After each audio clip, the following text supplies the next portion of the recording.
નમસ્કાર ખેડૂત મિત્રો, મારું નામ છે વિપુલ જાદવ અને અન્નદાતા એગ્રીકેર તરફથી આપ સર્વે મિત્રોનું હાર્દિક સ્વાગત કરું છું. તો આજે આપણે વાત કરશી મગફળી છે, સોયાબીન છે, તુવેર છે જેવા પાકનું તમે વાવેતર કરો છો અને પાછળથી એમાં ભૂંડા મોઢા નાખીને ખાઈ જતા હોય છે, એના લીધે બહુ મોટું નુકસાન થતું હોય છે. તો એના માટે શું કરવું જોઈએ? તો એના માટે આપણે આજે એક પ્રોડક્ટ લઈને આવ્યા છીએ જેનું 100% રિઝલ્ટ છે. એનું નામ છે ઢાલ.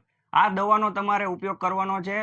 20 કિલો મગફળી હોય કે સોયાબીન હોય કે ચણા હોય કે તુવેર હોય, એમાં 20 કિલો ના માપમાં 100 ml ઢાલ દવા નાખવાની છે અને એનો પટ આપીને વાવેતર કરવાનું છે. આનાથી જે ભૂંડળું આવશે એક બે જગ્યાએ મોઢા નાખશે, કડવું લાગશે, વહી જશે, પછી બીજી વાર નહીં આવે. અને આજુબાજુ જો કોઈ પટ નથી મારેલ તો એનો આખો ભાગ પણ ખૂંદી નાખશે, પણ તમારા ભાગમાં ક્યાંય મોઢું નાખશે નહીં. એ સિવાય જ્યારે તમે વાવેતર કરો છો 8 થી 10 દિવસ તમારો દાણો જમીનમાં પડ્યો રહે છે, તમે કોરવણ નથી કર્યું તો પણ 8 થી 10 દિવસ જે ટાઈમ હોય છે એમાં ભૂંડું મોઢું નહીં નાખે અને કોઈ પણ જાતનું નુકસાન નહીં આવે. તો એક સારામાં સારી પ્રોડક્ટ છે કે જે ખેડૂત મિત્રોને ભૂંડરાનો બહુ ત્રાસ રહેતો હોય છે એને વાપરવી જોઈએ, જેનાથી હાવ કોઈ જગ્યા 1 થી 2 જગ્યાએ નોર્મલ ભૂંડું મોઢું નાખશે અને પછી બીજી વાર નહીં આવે. તો બહુ સારા રિઝલ્ટ છે આ ઢાલ પ્રોડક્ટના. તો ધન્યવાદ ખેડૂત મિત્રો.